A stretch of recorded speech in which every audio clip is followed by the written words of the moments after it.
Ladies and gentlemen, friends and family, much love to all of you. It has been a little bit since I've done one of these, and I wanted to, first of all, read some scriptures by myself. And so that means that you and I can read some scriptures because why not? And so thank you to everybody who's hanging out with us. Thank you to everybody who is part of our channel, who comments, who throws us some love. Even those that don't throw us some love, we love y'all. You know, that's the thing about all of this stuff in Torah is sometimes we all don't see things eye to eye. But what we can agree upon is the laws of our Creator, right? It is very plain and simple when you look at the laws, statutes, and commandments of our Creator that they are very easy to figure out. Like, our disputes aren't over things like don't harm the disabled, don't drink blood, don't eat fat. Our disputes are over things like when does a day begin? Is it morning to morning? Is it evening to evening? There's a lot of things that, it's hard to figure out. The calendar stuff is definitely one of these things that you will find these hardcore snub-nosed guys that are like, this is the way it is, and if you're not on this thing, then you're basically doomed. And that's crazy talk. That's really, really crazy talk. Because there is the test that we have, and our test is simple obedience. Will we obey the Creator of the universe, and will we put value into the words that He says? And when we put value into them, we don't only understand them, but we also walk them. And that is a huge difference when we are talking about, let's just say, organized religion. There's not a single organized religion out there that adheres strictly to what the scriptures say. You don't find it. Because if you did, you would have just a religion called Bible or scriptures or something of the sort. But you don't. You have all of these different denominations, and every single one of these guys, you look at the Catholicism side of things, and man, that is completely a interesting, wacky religion. And you have these die-hard Catholics that literally worship Mary, pray to Mary, have rosary beads, and do all sorts of penance, and they get forgiven their sins by holy water, right? Holy water. Where does that found in scriptures anywhere? Where is anybody sitting inside a little box forgiving you of your sins, right? That is the craziness of the Catholicism. And when you talk about that simple religion, the Catholics get very angry. Like, they will not be mocked, and they will not listen to anything else because that's all they believe. And it's a tragedy because you have billions of people that are so-called Catholics and Christians and all of these different religions. And, I was even talking to this dude in prison. He's a famous guy. He's part of what they call the Texas 7. He escaped in like 2001 or 2002 with a bunch of guys, and they killed a cop. He actually didn't pull the trigger. He wasn't even around at that point. But they gave him death row anyway. But he's a Buddhist, and the only reason he isn't dead now is because they went right down to the last second. But because the Texas Department of Criminal Justice wouldn't allow a Buddhist to touch the foot of the dying, they gave him a stay, and he's still alive. But anyway, he and I are talking a lot about this, and he's sitting there trying to convert me to Buddhism, and that's one of the religions I haven't really studied that much. You see the little fat Buddha dolls, and you see the Chinese folks that are always down with the Buddhas. So this guy's, he's like trying to convert me into Buddhism. Well, I am absolutely working on him with the commandments. So we go back and forth, and I sent him the commandments, the law, statutes, and commandments, the same things we go over on this channel all the time. And I'm like, how does this compare to Buddhism? And he says there's 5 precepts, or there's 5. He's like, these are what we call precepts in Buddhism, but there's only 5 that you have to live by. And it's like do not kill, don't go outside of your marriage. It's just some real basic stuff. And he's like, the concept of Buddhism is that you can I guess, run this life and die and start all over again if it didn't go the way you wanted. And this he's in death row. So he's like, yeah, I really need to rerun this life. And I'm like, well, when it comes down to scriptures and when it comes down to the Apocrypha, it tells us a tremendous amount about what the afterlife is. And if people are looking for an afterlife, you don't have to go too far other than 2nd Ezra. And that is in the Yah Scriptures that you're looking at right before you. And inside of 2nd Ezra, there's a tremendous amount of stuff about the moments that you die, to what exactly happens to you, where you get classified at. And the thing is, there is a life after this life. There is a world after this world. And it's either going to be a place of joy and contentment and rejoicing, or it's going to be a very horrible place where we have been rejected by our Creator and His Son. And that's the greatest thing of all, is that we have an opportunity to be embraced by the Creator of the universe and His Son into a kingdom that is for all times. And so the only thing that we know of in scriptures, and you could just simply look at Revelation 14:12, that says those who are saved are those who keep the laws of our Creator and have the faith of our Messiah. So it's a two-way street, but a lot of people, they don't understand it when I say that Messiah only came for the law keepers. And I say that because that is what Messiah said. In Matthew 7, he says, "Depart from me, you who work iniquity, you who work lawlessness, you who are Torah-less." And so that statement in of itself means that for us to qualify for our Messiah, that he will lead us and we can follow him, is that we have to be keeping the laws, statutes, and commandments of his dad. When we do that, and those are found in Genesis, Exodus, Leviticus, Numbers, and Deuteronomy, and when we do that, then we're qualified. Then according to scriptures, we have the ability to make this kingdom to come. And so that's the bottom line, and a lot of people, there's like, it's so hard to keep the Torah, it's so hard to keep the law. And nobody that actually has read the laws and knows the laws thinks that. That is simply the brainwashing and the programming that this crazy world has delivered to everybody. And Hasatan, Satan, is definitely laughing at all these religions. He's laughing at all these people that are caught up in this, that their souls are his. And that's what he wants. He's boarding his plane for the depths of Sheol. And he doesn't care how he gets you. He just wants to get you. And the problem with the religions is they make us complacent with our sin. Christian religion intact. You can ask Jesus to forgive you all the time. There's really no moral code. There's no compass. The Christians will have you programmed saying, it's the Holy Spirit. If the Holy Spirit didn't want me eating this pig, then he would simply tell me. Things of that nature are things that I've heard over and over and over. So as we get into our scriptures, I wanted to request that those of you out there that need a life-changing session, that you guys check out the video that I produced with Sean Wortley, who has done a tremendous amount of time in the Florida State Penitentiary, along with other penitentiaries. And he was a very, very, very troubled youth and had no family, he was a runaway, completely abused, sexually abused over and over and over. And it landed him in a prison system for a very, very long time. And this is one of these guys that is a big blue book reader. He was one of the original guys that when he said you could it's easier to get a pardon from Joe Biden than it is to get a Hallelujah Scriptures. Because this guy had written over and over and over, and it was on his last leg. He wasn't going to write anymore.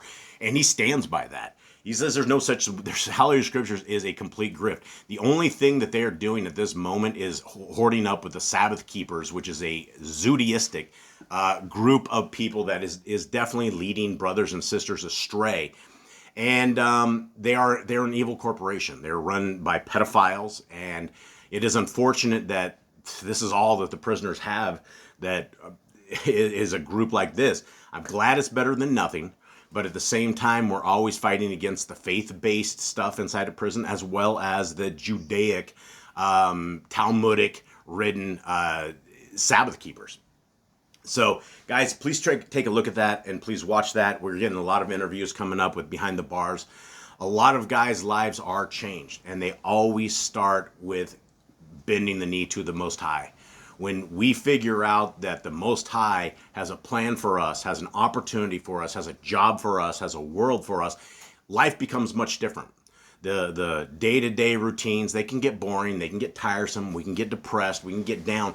But at the end of the day, we have a mission and we have a race to run. And this race must be run by us, and it cannot be run by anybody else.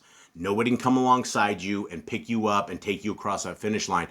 We got to get across that finish line either by dragging ourselves, either by limping across, whatever it takes to get across that line. We have to make sure that we have lived this life to the very best of our abilities, serving the Most High right now. And you can't serve the Most High when you nail the laws of our Creator to the cross. It doesn't work. It makes no sense. It's the silliest thing you could ever see. When people say, "Oh, the law's been fulfilled. It doesn't need to be done anymore." In the same book, Messiah says, "Not one jot or one tittle, not one period, not one comma, not one semicolon, not one letter, not one anything is going to ever disappear from the Torah until heaven and earth are gone." And I don't think Shamayim is ever going to disappear, and I don't want to live in a world without the Torah. I want to be governed by the laws of our Creator, because when you read them and when you see them, they're spectacular.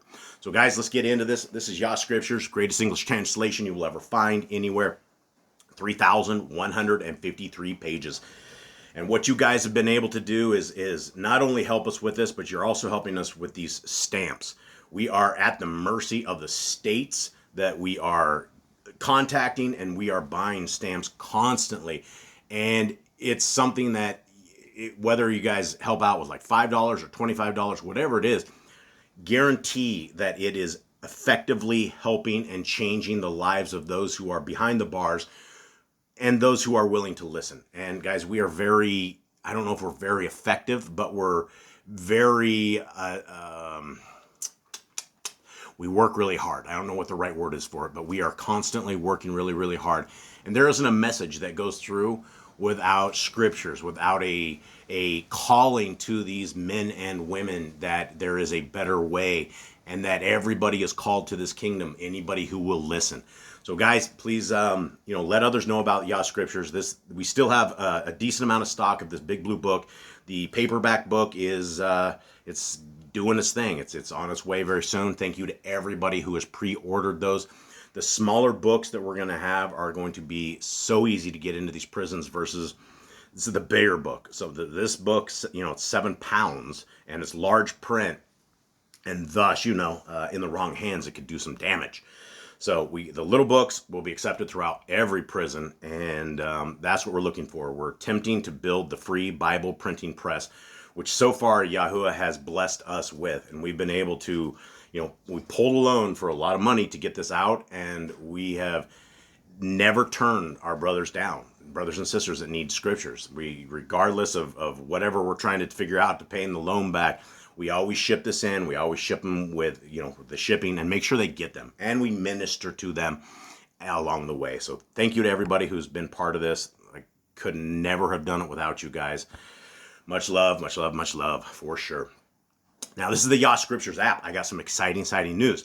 This is going to be put on the Play Store. So we're working right now getting this on the Play Store. And for those of you guys out there with Apple devices, in the next couple of months, I'm going to be putting a GoFundMe together. And I'm going to see how many of you guys out there are willing to put it down that we can get an iOS app of the Yah Scriptures so that we are able to get this into every platform. And right now, the iOS stuff, it was way more expensive than the Android for, whatever shiny silver reasons they are. I don't know why. But it's expensive. And so thus, I want to use the same coders that we used with this. And so I'm getting a quote right now, a current quote, and seeing what they'll charge us, and then I will put that together. So guys, if you guys have iPhones out there and you're looking to make an investment that is something that is it'll go everywhere, this is the investment to do. So here we are. We are into the book of Khalidi, the very last book in Yah Scriptures. And it's a beautiful book. It is a tremendous book.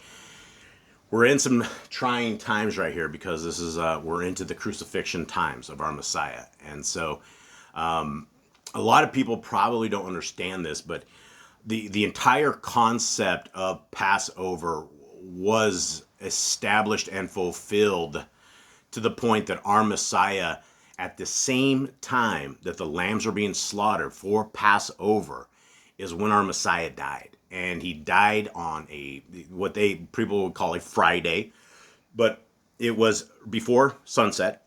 And so our Messiah went into the grave before sunset. And you have day one. And then according to Hebrew days and nights, and this is where a lot of people will say it's different, then that night became day two. So right after sunset, you ended with the second day, Messiah was in there, and then he arose on first day. And the first day was also a high Shabbat because we were in Passover season. And I just explained this to a guy from 153 News he was like, surely Messiah didn't rise on a Constantine day of Sunday. And I explained to him, I'm like, well, every year it probably goes a day before or after or something. It's not every day would have been this, but on this particular year that this was when it fell. But none of that has anything to do with starting another day of worship on a Sunday, right? That's what the Christians will tell you. Why do you worship on Sunday, Christians? Oh, it's because Jesus came to life on that day. And nowhere in scriptures do you have that. You have other people, in Acts that are meeting together on a first day. You can meet together any day that you want, but you still have a seventh day of worship that you got to keep rolling. So, and that's important. That's an appointed time that has, again, been given to us by our Creator to keep us alive. It's just really good stuff. Here we are. 20:33. Therefore, if it being then daylight, they bound Yahushua and delivered him to Pilatus with the verdict, he is guilty against Rome. It was now for many Pesach Eve, not all keeping it at the same time. For this was in dispute. Okay, so right here, one of the things that we do know of is our Messiah died at the proper time of the calendar. So whatever day that was, whatever calendar that was on, that was the actual legitimate day. But you can see right here, right, there was a dispute. Some people kept it the day before. You have the Zadokis, they were keeping it at different times. There's a lot of different people that were keeping it at different times. And I want to, again, congratulate anybody that keeps these appointed times. If you have come to the conclusion that this appointed time is on a certain time, a certain date, high fives, double high fives. You guys are rocking and rolling. We will figure this out at some point. Continuing on. Therefore, many who could have spoken for Yahushua, being righteous men, went to make their preparations for the festival. Some thought he would be set free when it was over, but most knew in their hearts he would not be released. When Yahushua was brought before Pontius Pilate, governor of Yahudah, who sat upon the judgment seat, the law scribes testified to the charges, saying, "This man stirs up the people to revolt against Kaiser by taking the title Ben of Elohim, thus claiming to be sovereign of the Yahudim. He says he brings swords and will purge the land with fire. He blasphemies against Kaiser and seeks to bring a new rule of law into the land. He rides into the city, proclaiming himself the deliverer, fulfilling the Nebaioth. From whom can we be delivered?" So these guys are essentially setting up the Romans to set him up. And you don't go against, Pilate, you don't go against Kaiser, you don't go against any of these guys back in the day, especially in the Roman Empire. They will own you. They will stake you. And so continuing on, Pilatus said to Yahushua, "There are many serious charges against you. Have you any defense against them?" When Yahushua remained silent, Pilatus said, "Tell me, if Ben of Elohim is a sovereignty title, are you the sovereign of the Yahudim?" Yahushua said, "Do you ask this for yourself, or are you being influenced by the things said about me?" Pilatus answered, "Am I Yahudi to know these things? Your people have handed you over, for according to their interpretation, you have made sovereignly claims. What have you done?" Yahushua said, Is an earthly sovereign most worthy to be called the son of Elohim, the Ben of Elohim? Surely it is goodness and not a diadem that counts. I am the Ben of Elohim. I am the son of Elohim. And this title I rightly claim. But if I have a reign, it is not of earth. Had it been otherwise, my followers would have not permitted me to be taken. Big stuff, right? This is where we have to look at scriptures when our Messiah says, I am the son of Elohim. Never once does he say he's Elohim. Never once does he say he's Yahuwah. Never once does he say that the laws, statutes, and commands he's following are his. They have always been from his Father. They have always been great things. But if he is not the son of Elohim, and he was Elohim himself, then our Messiah would be a liar. And I don't buy that. I don't see any reason that we would go outside of what Scripture says. And, you know, the Christians have like 2 or 3 verses. They'll go, before Abraham, I was. And they're like, oh, that's him. He must be. They don't realize that before Abraham, Messiah was. He was the son of the Most High in another realm, in another place, and before creation ever was. We don't know how old Messiah really is. He was not born at our creation. He was not born. He was born prior. He walked and he talked and he learned and he knew his dad's statutes and commandments. And thus, before Abraham, he truly was. 41, Pilatus said, you are then a sovereign of some kind.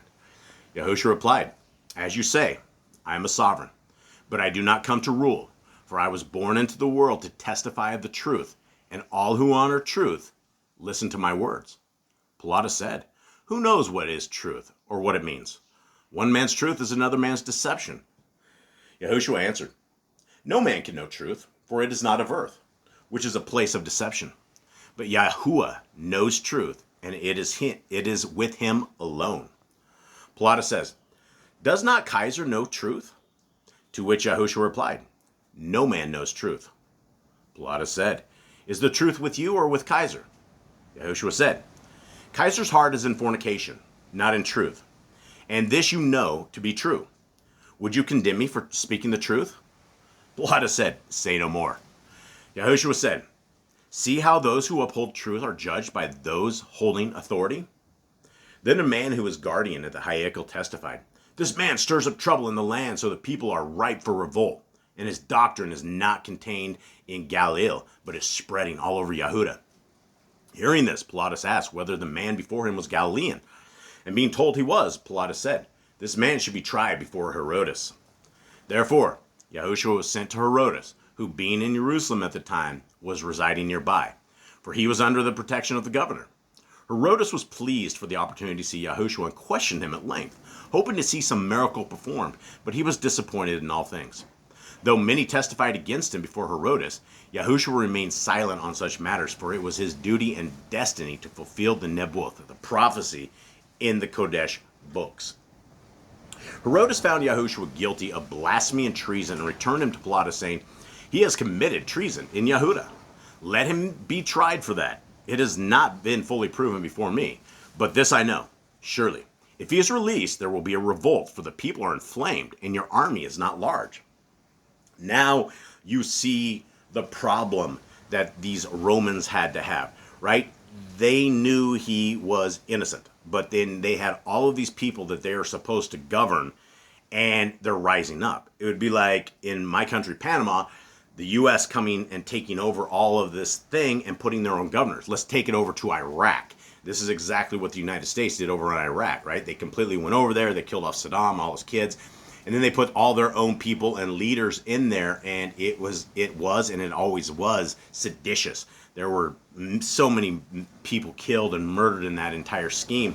And, of course, there were no weapons of mass destruction, right? It was all a fraud. It was all a hoax, simply to get us into a 20-year war. Continuing on. When Pilatus had taken his place on the judgment seat and Yahushua was before him, he said, I am told you are a just man. Can goodness father crime? Yahushua answered, hypocritical goodness fathers many crimes. The people live in a night of ignorance. I come to lighten the darkness. Pilatus said, if the light is put out, does that help the people? Is it not better for the light to shine? Even a faint glow is better than none. Yahushua said, do with me as you will. I will light a flame which will consume the world, and darkness will be no more. Pilate said, these things I do not understand, for your people have devious minds and make great issues over things of little importance. What else have you to say? Yahushua replied, I came to men as to manifest the love of Yahuwah has for them. Let me try that again. I came to men to manifest the love Yahuwah has for them. That's huge, right? This is why the Son was given at the expense of the humans. The humans are our Creator's beautiful, loving things. And our Creator loves us. He loves you. He loves every freckle, every mole, every hair, every eyebrow hair, everything that He has created upon you. He has created for a reason, with a purpose, and He has designed you. He's designed me. And He loves you. And He loves me. Guys, that is the prisoners coming in real quick. I think I'm going to wrap this thing up real quick, guys. Hold tight.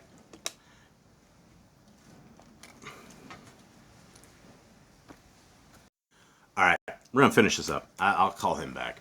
Okay, let's get into this right here.